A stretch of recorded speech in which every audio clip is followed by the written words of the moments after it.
Hello, welcome again. Dr. Anthony Gonzalez here for Miami Community Health. And of course, we're talking about another health topic. And it seems to me when I was preparing for this show that this health topic seems to be the most important health topic because we've reviewed so many other health topics over the last shows. And the common theme for all of these health topics have been eating correctly, exercising, and getting enough sleep. And so, I've brought an expert in our community and really my expert who helped me shed 40 pounds and helped me keep my weight off. I've brought Joe Neyra from Body Code Fitness.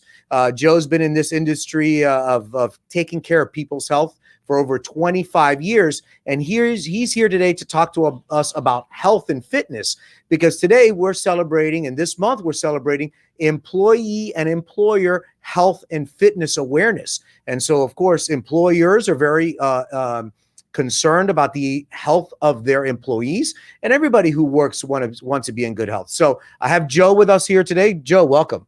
Thank you, Tony, for having me. All righty. So Joe, tell us a little bit about yourself and why do you do this type of work? Tony, I've been doing this since I was 14 years old, and it's something that I love. I've all my life, I've probably the longest I've gone without working out has been maybe a week or two at most. And it's what keeps me feeling young. I mean, there's nothing I can't do now that I couldn't do when I was 20 years old. And this is my life, and I love helping people. I love getting people like yourself getting in shape and having them meet their goals. And it's a way of life for me. Wow. So everybody always wants to lose weight. Everybody wants to exercise. How do you start an exercise program? The main thing is, like you just said, a lot of people want to lose weight. Some people want to put on muscle mass. Some people want to increase their endurance. So you got to decide what you want to do. As far as losing weight, it's like a puzzle. It's diet and exercise, as you know. You can't have one without the other. So if that's your goal, then diet and exercise, and it's just going to fit together, and you're going to get to your goal. And being consistent, that is the key. Being consistent. A lot of people start their exercise workout, and they'll do 2 or 3 weeks. They don't see the results that they want right away, and they give up. And it's a slow process. The same way you put on the weight slowly, it should come up the same way slowly. So you have to be consistent. That is one major key. Because a lot of people, like I said, they get discouraged. They get on the scale and they see they didn't drop any weight the first week. And what actually happens is, what you don't see is that you might have put on 1 or 2 pounds of muscle mass that week because your body's not used to working out, and dropped 1 or 2 pounds of fat. But the scale's not going to show that. Right. So if they just give it time, if they give it 5 to 6 weeks, everybody's going to see results if they do the diet and exercise together. And so one thing you always taught me is that, dieting is very, very important, because you may spend an hour in the day in the gym, but there's another 20 hours in the day that you could be eating. Absolutely. So let's talk about that diet. Yeah, there's no way you could out exercise your mouth. I mean, you basically, a person that runs a mile, roughly at 5 miles an hour, is going to burn about 600 calories. Okay, you could have 600 calories in 3 minutes. So basically, if you went to the gym and you ran on that treadmill at 5 miles an hour for an hour, and you went home and you had a cheeseburger, fries, and a milkshake, you're done. So you've got to be, like I said, that diet is, I would say, as far as losing weight, it's easily 90% of the battle. All right. So I get into an exercise program and somebody's interested in getting into exercise. How often should they be working out? Minimum, Tony, 3 to 4 days a week. If you go 1 or 2 days a week, you're constantly going to be sore because the muscle's not going to have time to adapt. So you need minimum of 3 days a week. Ideally, if you could do weight training 3 times a week and try to do your cardio at least 5 times a week, and your goal is to lose weight, that would be ideal. If you could do it every day, obviously, cardio-wise, that would be perfect. But a lot of people don't have the time to do that. Yeah, and you're talking about weight training and cardio. Which one is important, or which one should I be doing? Should you be doing both, or it depends on your goal? Definitely both. Definitely both. A lot of people have the misconception, especially women, that if they work out with weights, they're going to get bulky and they're going to get big. And that's really not going to happen because they don't have the genetic makeup or the testosterone to put on muscle mass as a man does. But what happens is, for every pound of muscle you put on, your metabolism increases about 45 to 90 calories a day to maintain that muscle mass.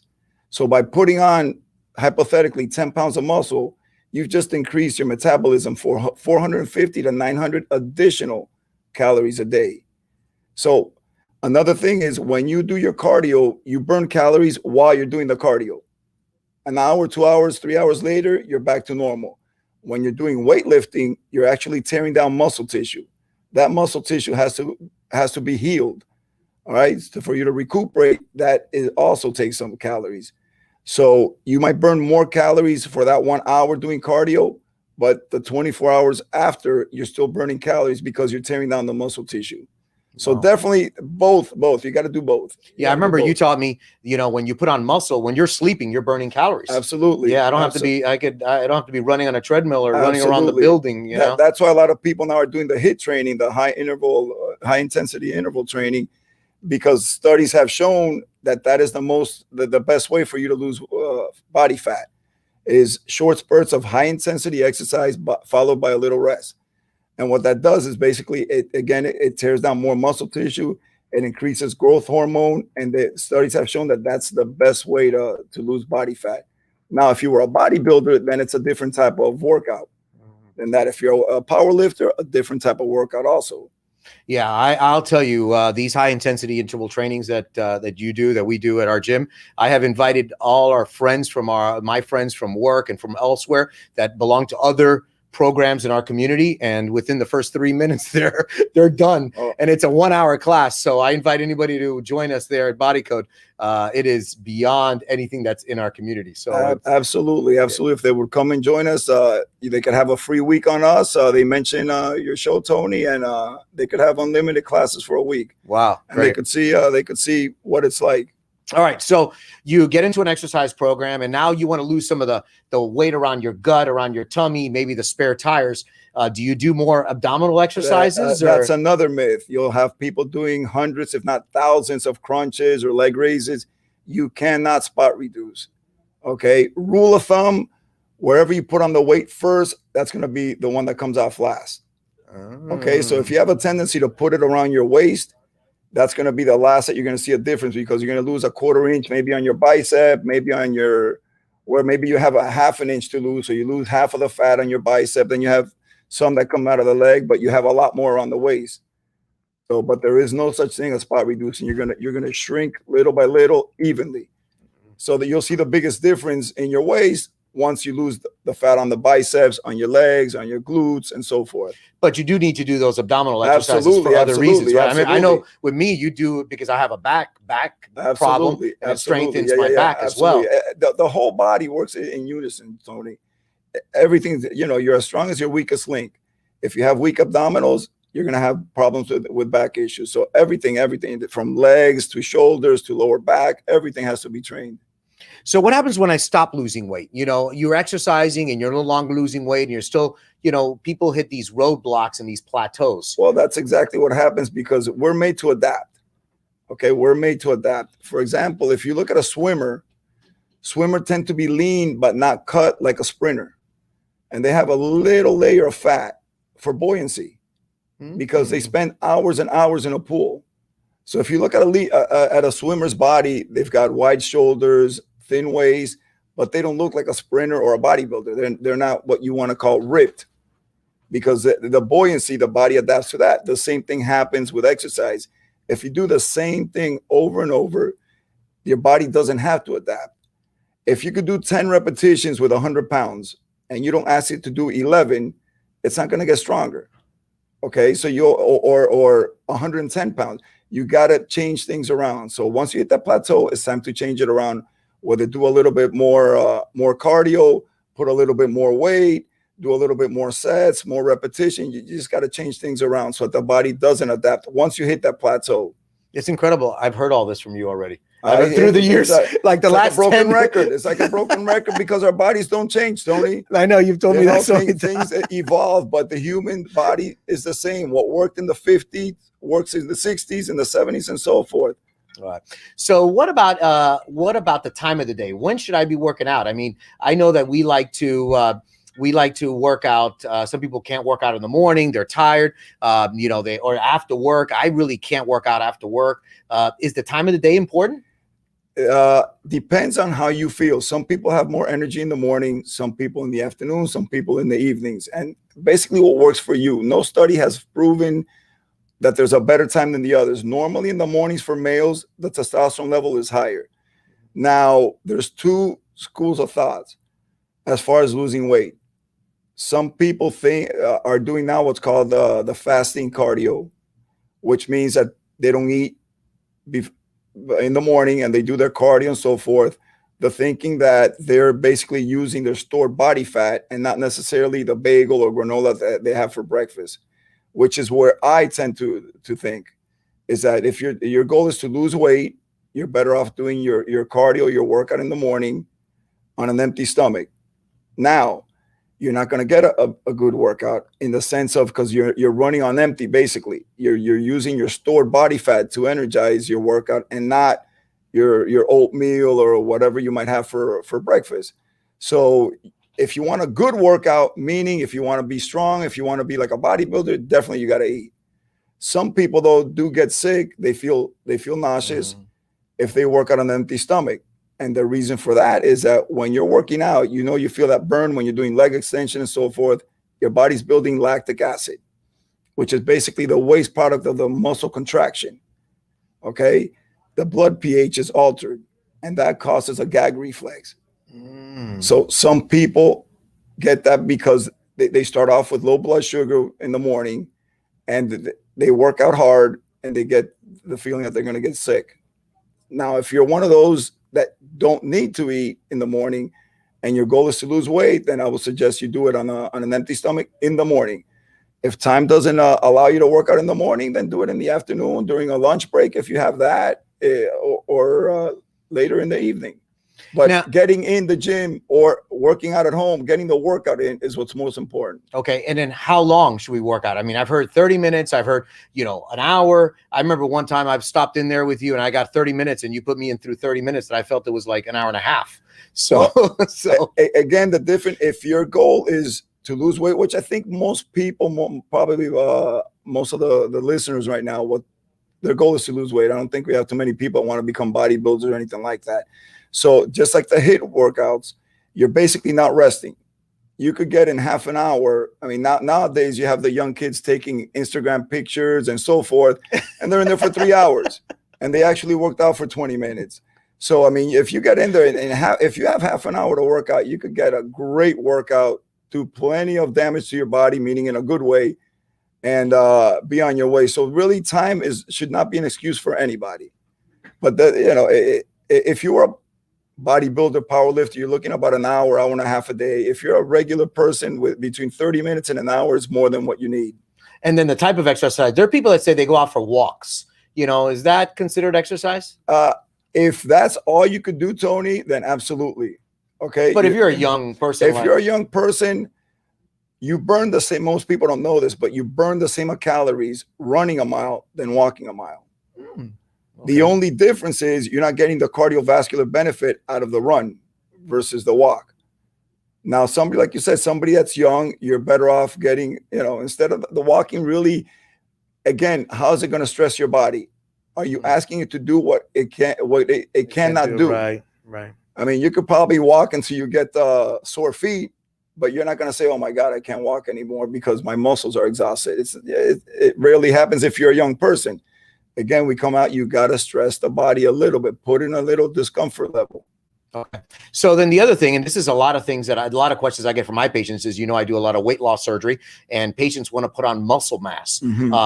And because they feel that they put on muscle mass, they're going to fill in, all the fat that they lose, which it's never that much. But so how do people put on muscle mass? That's another misconception that people have. You cannot lose weight and put on muscle mass at the same time. Because if you're losing weight, you're basically not giving your body what it requires to survive.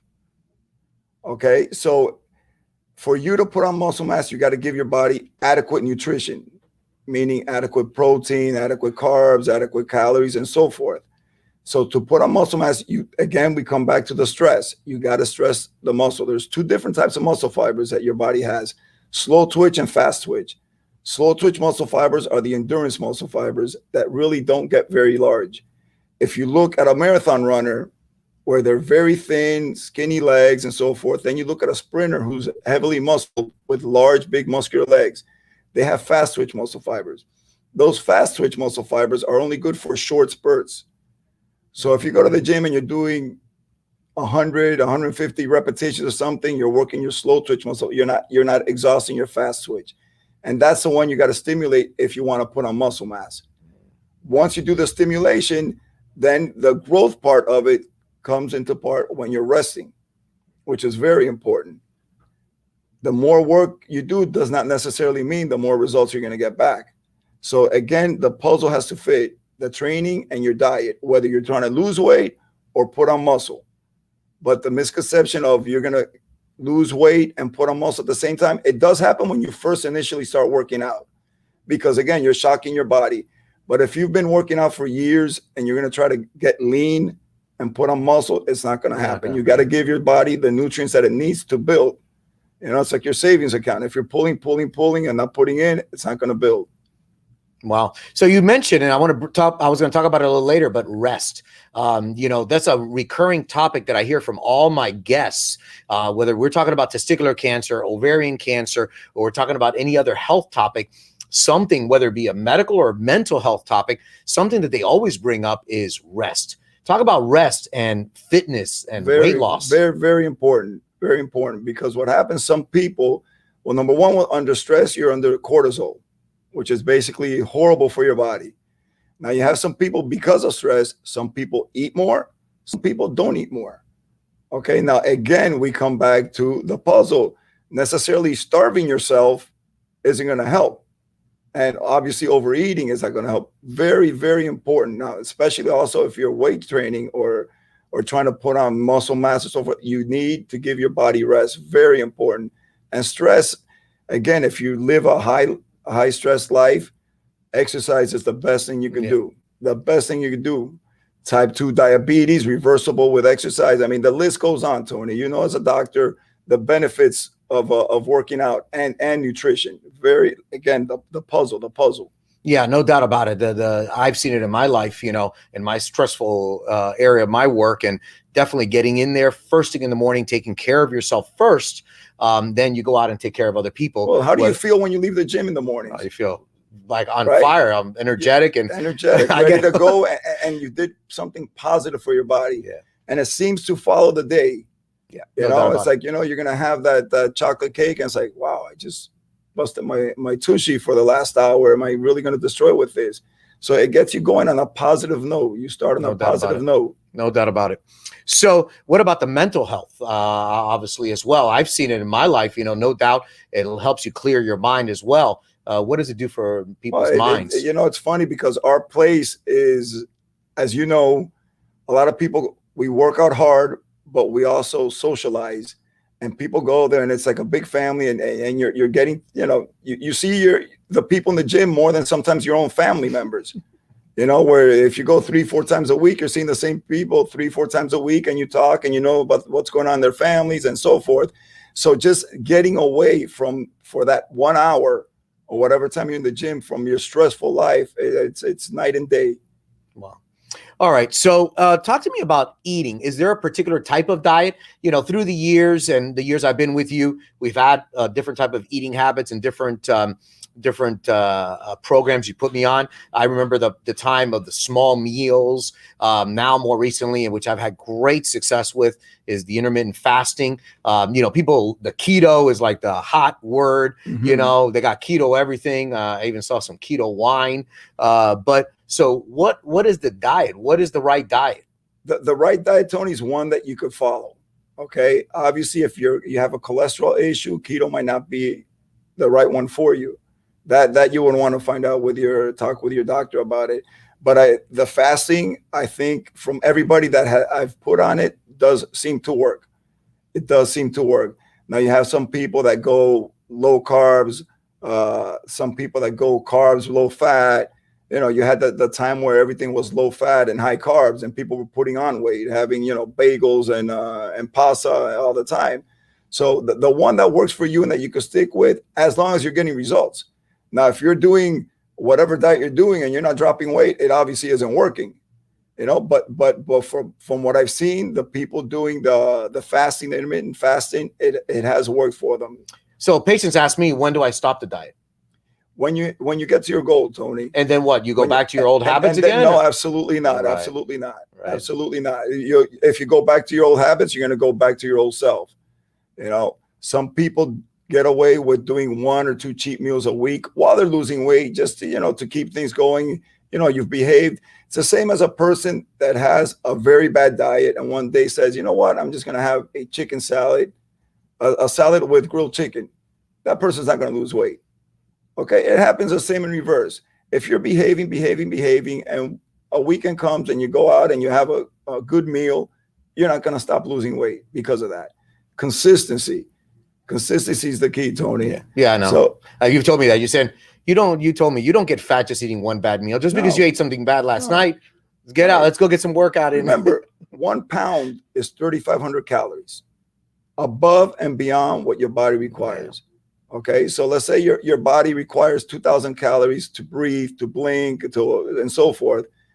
You got to eat 5,500 calories for you to put on 1 pound of fat. Okay, that's a lot of weight. Now, a lot of people, the weekend comes, they behave Monday through Friday. The weekend comes, and then they get on the scale on Monday. Oh my God, I just gained 4 pounds. No, you gained 4 pounds of water. It's all that sodium, right? You're retaining all sodium and carbs. Okay, for each gram of carbohydrate you take in, you retain about 3 to 4 grams of water. Okay, the same people that go on the keto diet and say, I lost 7 pounds in 1 week. No, you didn't. You lost 7 pounds of water. Okay, if you notice, you go on a low carbohydrate diet, you'll be spending a lot of time in the bathroom. So you're not going to put on 3 pounds in the weekend. You're not going to lose 3 pounds in the weekend. And a lot of mainly women, they have a wedding or something. They're asking, Joe, what do I do? I need to lose 3 or 4 pounds. Cut out the carbs. You cut out the carbs, you're going to lose the weight. But after the reception, you get on the scale, that weight is back. No doubt about it. All right. So we've talked about, eating correctly, exercising, 4 or 5 days a week. We talked about a combination of weightlifting and as well as cardio.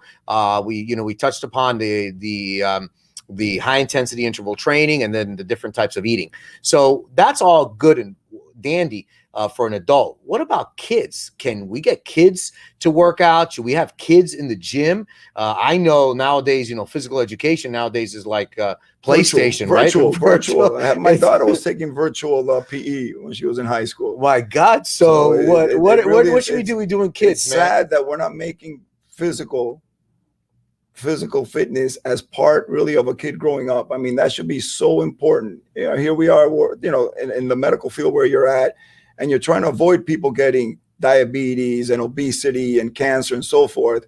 But yet we don't pay attention to what we're teaching our kids, virtual PE, come on. So when we were kids, I don't see too many now. We used to climb trees. We used to do all kinds of, play in the street, ride bike, which in a way it's exercise. It just wasn't exercise for us. It was play. We were pulling up our tree. What's that? You're doing a pull-up, more or less.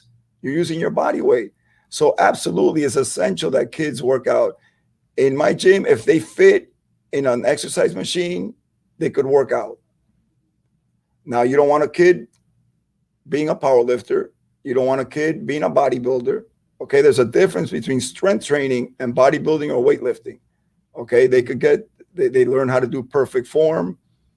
Okay, and the way they feel about themselves, the self-esteem, not just for the kid, even for us adults. When you start dropping the weight and you see, wow, I'm looking good, you're getting compliments. Wow, Tony, you're looking great. What is it you're doing? Oh, this is a pat in the back. So with kids, especially with kids, you're going through junior high and you're a little overweight and you're getting picked on and stuff like that. Why get to that point when it's you could do something about it? A kid's like a sponge. Whatever we give them, they're going to absorb. If it's just go watch TV and eat Cheetos, that's what they're going to do. And again, I don't see kids like when we were growing up riding bikes in the street. I don't see it anymore. Yeah. Rollerblading in the streets, playing football in the schoolyard. You don't see that anymore. Yeah. So if you could take your child to the gym have him work out, do his cardio, teach him how to do proper exercise. I mean, that's something that could last a lifetime.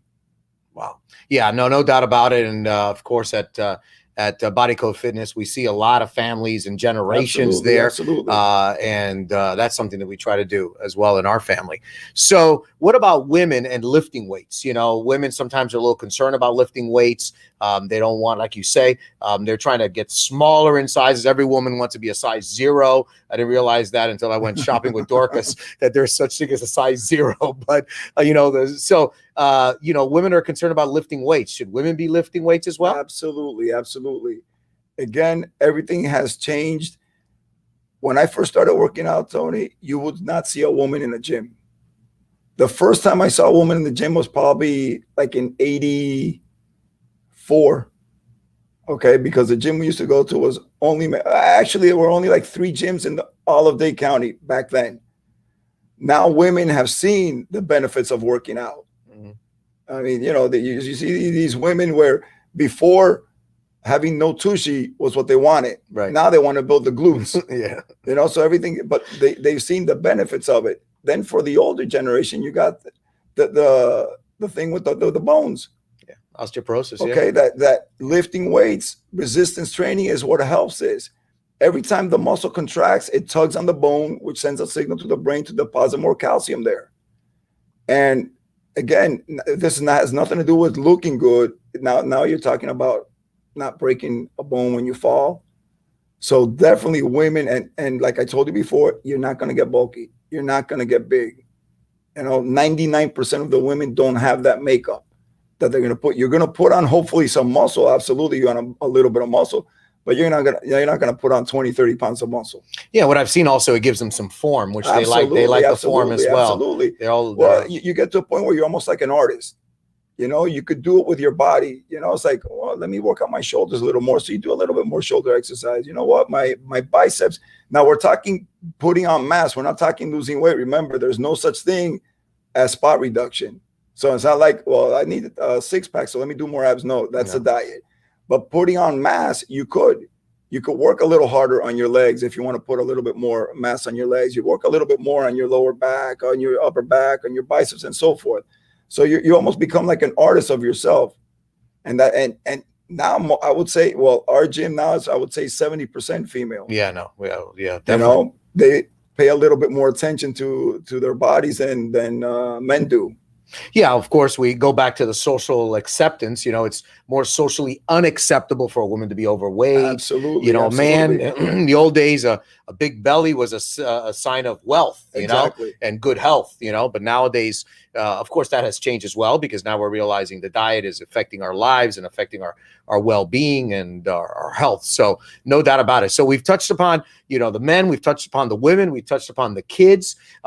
We've touched upon the young, and I have learned as the years go by, when I don't go to the gym, I feel rusty. And even those that are more in, let's say, in their senior years, which we have that group as well at the gym, that come in to just keep the rust off. And really, my own mother, you trained my mom for a long time, Yes, and her husband, you know, because she had neurological problems. So you have a group of those individuals as well that are trying to rehabilitate or maintain their health. Like we were talking about earlier, Tony, this is the fountain of youth. It really is. This is the fountain of youth. Again, we come back to the body doing what you're asking it to do. If you notice, most older men do not have a tush. They are flat. And the reason for that is because they stop squatting. Something falls on the floor, they lean, they pick it up, they stop using the legs. So they have no tush. If you don't use it, you're going to lose it. It's that simple. So it comes back to, like I was saying, in some third world countries, people in their 80s are still doing manual labor. Over here, you're 65 and, oh, I can't wait to retire. You know, the body adapts. It's going to do what you ask it to do. Okay. If all you want to do is lay down, that's what's going to adapt to do, to lay down. Wow. You know, we have people, you know, we have people in the gym in their 80s. Yeah. In great shape. And their spirits. Yeah. They're not old upstairs. They're not old upstairs. They're having fun. They're joking. They're having a good time. So this is the fountain of youth. No doubt about it. Is. So I've learned that definitely I have to do more squats. We all do. We don't have to do We more all do. squats. All right. Well, I want to thank Joe for being with us here today. And we, as Joe says, you know, people look at us, look at Dorcas and I, and they always say, hey, how is it that you guys are so young? And it's because we have been in the last, I think, 15 years at the Fountain of Youth, which, you know, is better known as Body Code Fitness. So visit Joe at Body Code Fitness. You'll see us there. If you're there at 5 in the morning, 6 in the morning, you'll see me there. Dorcas goes at another time. But once again, you know, whether we're dealing with cancer, we're dealing with cardiovascular disease, we're dealing with strokes, it all begins with your eating and your exercise and getting enough correct exercise. So obviously, as we bring awareness to health in our community and Miami Community Health, obviously invite you to get out there, take a walk, run, do a high intensity interval class at Body Code Fitness and get healthier. So once again, thank you, Joe and Body Code Fitness, for being here with us. Thank you, Tony. And I thank our audience as always. And once again, Dr. Anthony Gonzalez from Miami Community Health signing off. Have a great day.